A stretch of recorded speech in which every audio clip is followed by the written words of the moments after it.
Good afternoon. It's a kind of a mild winter day here in central Louisiana, and I have just finished bringing back in some more plunder, and I thought I would make a rant about it.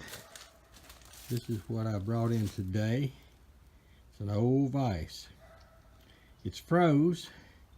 Gonna take some work to get the screw loose on it again, but cleaned it up good and a little primer, and I think I've got a real gem here if I can keep it away from my middle son, who I'm sure is going to be eyeballing this heavily. But this is what I brought in today. I haven't found any manufacturer's marks on it yet, so all I've got is a general style, and you can see where it had been sitting in the ground. I had drove it in the ground and left it. So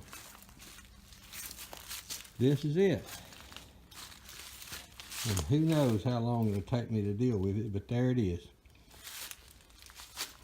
I think it's pretty keen myself. But you folks have a good day.